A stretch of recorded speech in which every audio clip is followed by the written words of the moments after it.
دغه خبر دی په سمو غوږونو باندې واوري چا چې پیغمبر وزلی مونږ د پیغمبر په خبر عقیده لرو چا چې د مونږ پیغمبر شهید کړی د الله پاک غوسه تر څو نه سړیږي چې اولیا زره کسانو انتقام وانخلي چا چې د الله د دین خلیفه او عالم شهید کړی د الله پاک غوسه تر څو نه سړیږي چې الله پاک په هغه باندې 500,000 کسانو نه انتقام وانخلي دغه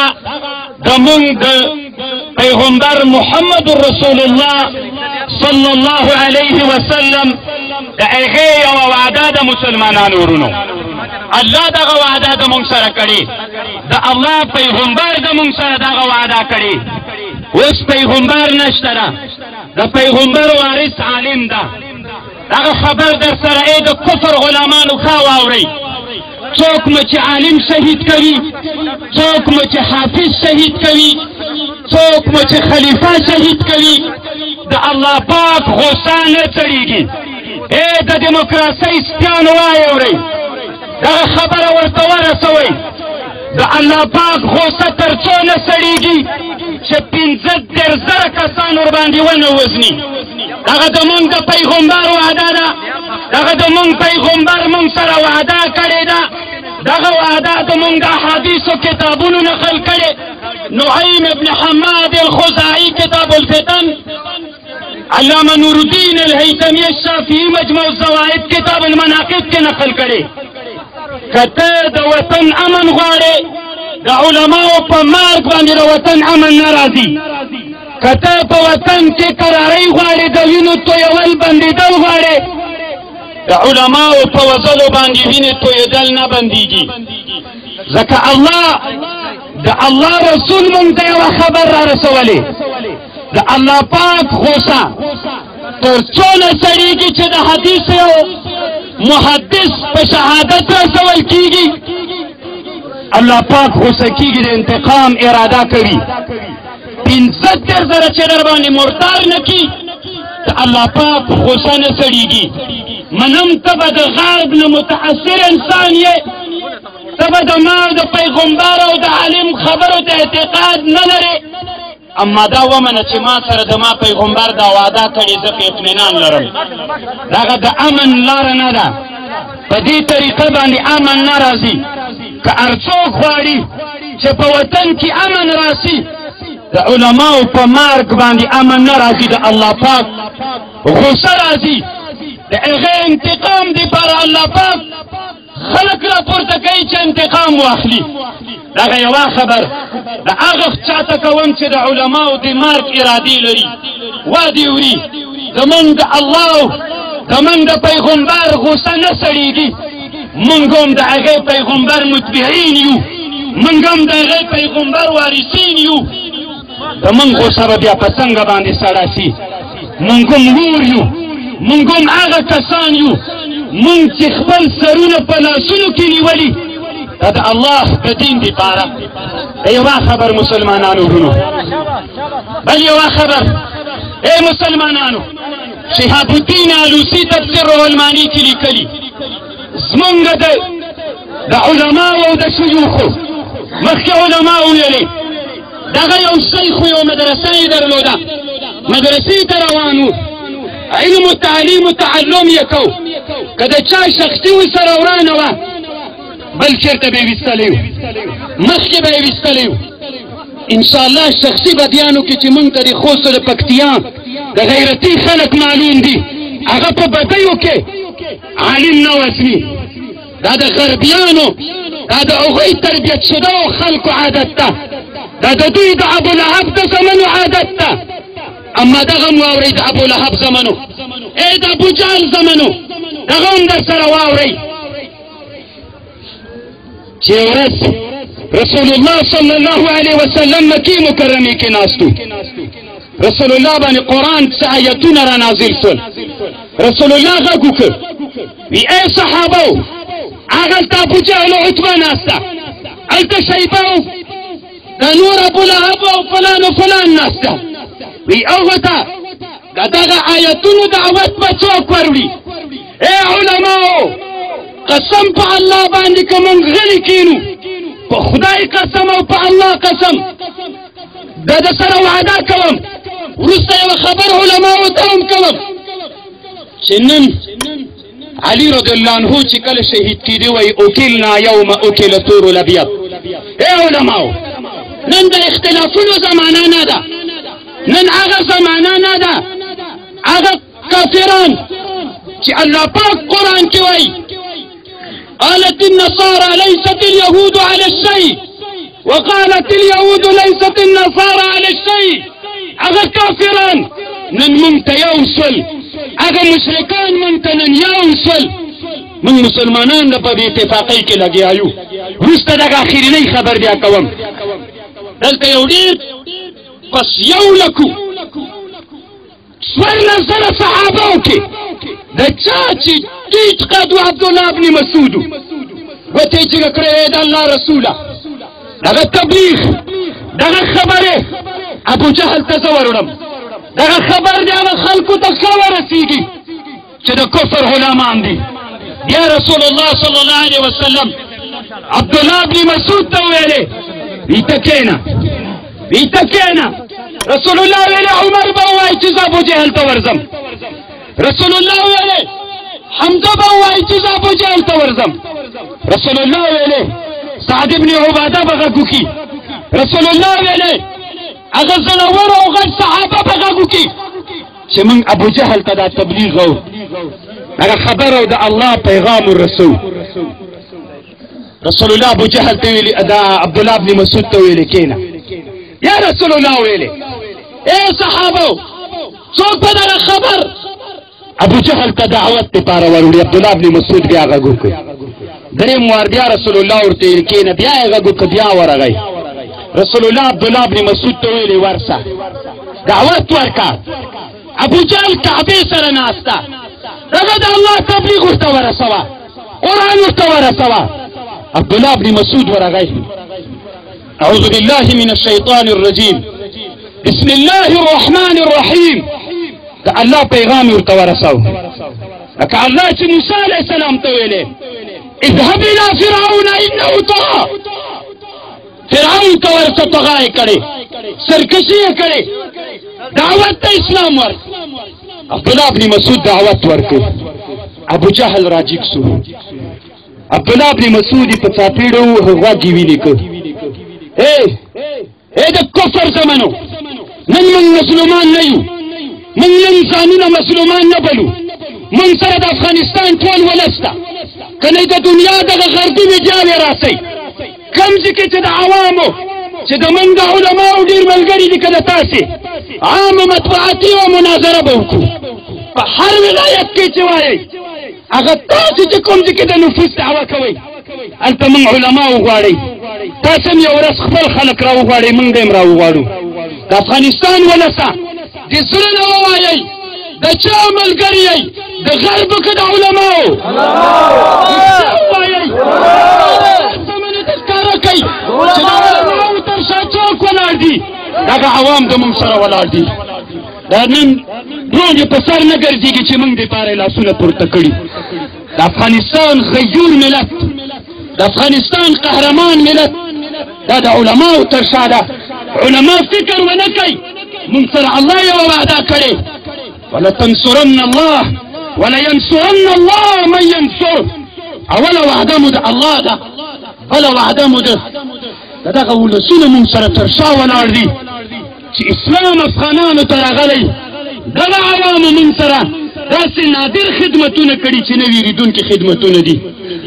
عبدالله ابن مسعود رسول الله ته راغی سړی یې رسول الله ورته ویلې ولې وی ابو جهل ووالم زور مې نه رسي د ماته او دعوت مو پرېږدو زه یې ووالم رسول الله صلی الله علیه وسلم د مسلمان ملته من الله لرو من سره الله شته من په الله ایمان راوړی عبدالله بن مسعود رضی الله عنه زړل رسول الله او صحابه په ژړا شول اسمان نه حضرت جبریل علیه السلام راغی هغه خبر را سره واورئ ای عوامو طالبانو یتیمانو علماو نن مو داس مظلومیت ورځ ده ډېر مظلومان یو خو ځان به مظلوم نه شمېرو موږ باید ډېر لوړ همتي کسان یو موږ خپل همت باید ونه بایلو حضرت جبریل علیه السلام د اسمانه راغی خندل یې مسلمانانو جبریل علیه السلام د اسمان نه راغی خندل یې ولې مسلمانانو ولې رسول الله خفه رسول الله جبریل علیه السلام ته وایي ته خاندې د موږ زړونه له غمونو ډک دي حضرت جبریل علیه السلام ورته ویلي وي ځکه راغلم خاندم ځکه وی الله راولېږلم چې د عبدالله بن مسعود غوږې وینې کړی الله راولېږلم چې د دې انتقام واخلم الحزن بالحزن والرأس زیاده طالبان ورونو مظلومه افغانان ورونو د خوست خطاب درته نه کوم هغه د خوست غم نه ده دا د ټول افغانستان غم ده دا د ټول ملت جامعه غم ده دا د ټول اسلامي دنیا غم ده دا د ټول اسلامي دعوتګرانو غم ده حضرت جبریل علیه السلام ورته ویلي وي الاذن بالاذن والرأس زیاده غوږ خو به دې غوږ درته ګټم سر به دې سرباری وي د احد په جهاد کې ابو جهل معاذ و معوذ هغه یې رانه سکور کړي دغه وړکی صحابي علما وایي اطول الصحابه قیس بن سعد بن عباده واکثرهم عبدالله بن مسعود ډېر د قد نه ټیټو په 1,000 صحابه وو علامه سیوطي حسن المحاضره في احوال مصر والقاهره په کتاب کې لیکي خبر اصلي دغه روح المعانی نقل کړي رسول صلی الله علیه وسلم عبدالله بن مسعود د ابو جهل سر را پرې کړ ابو جهل وړکی سړی د ابو جهل سر عبدالله بن مسعود د ابو جهل سر یې نسو راوړی ډېر غټ عبدالله بن مسعود ویلي چې دا سر رسول الله ته څنګه واوړم باب حمل الرؤوس الى الولاد سیر اعلام النبلاء سیر الكبير د امام محمد اعلام سنن کې ظفر احمد عثماني او باب دي باب حمل الرؤوس الى الولاد دا سر یې راوړ چې لږ یې راوړ تر نه وغورځېږي عبدالله بن مسعود ته فکر ور وغورځ چې غوږ کې یو سری وکړه غوږ کې سری وکړه او تار یې پکې واچکړ رسول الله ته یې راوړ بیا جبریل علیه السلام د خوشحالۍ راکته سو بیا یې زیری وکړ رسول الله ته یې ویلې ما چې کومه وعده در سره کړې وه الاذن بالاذن هلته د عبدالله بن مسعود سر غوږ وینې کړي و دی غوږ وینې چې سری ده والرأس زیاده سر ته سرباری ده ای غلامانو هغه ومنئ مونږ داسې چا تربیت کړي یو مونږ داسې چا تربیت کړي یو چې تر اوسه پورې مو یو نه ده بېدینه سوی په کم وخت چې ملا مو په غوږ کې اذان کړی په دغه وعده پورې تر مرګه ولاړ خلک یو دغه مسیر نه نه بدلېدونکي خلک یو خدا واورئ چې غوږ سره مې کار مه لره سر ته به دې تاوان ورسېږي که غوږ مې وینې کوې سر به دې در باندې پرې کېږي نور دې خوښه دغه د ابادۍ دغه د امن دغه د حل لاره نه ده اما که ته د حل بولې په یو عالم او په یو شیخ مو صرف الله وعده کړي 15,000 کسان به الله پاک انتقام اخلي که ته یې منې که یې نه منې ما سره الله وعده کړي مجمع الزواید د نور الدین هیتمي علامه نور الدین هیتمي مجمع الزواید كتاب الفتن د نعيم بن حماد الخزاعي مصنف د ابن ابو بكر بن ابي شيبه هغه د احاديث کتابونو کې دغه وعده سته یو خبر علماء تکوم خیر ده اے علماء قسم په الله کده د دې ورځ چې فلان څوک ده فلان څوک ده نته ته دغه توانونه رسوي سي نن د اتحاد ورځ ده نن د ټول افغانانو د اتحاد ورځ ده نن هغه ورځ ده چې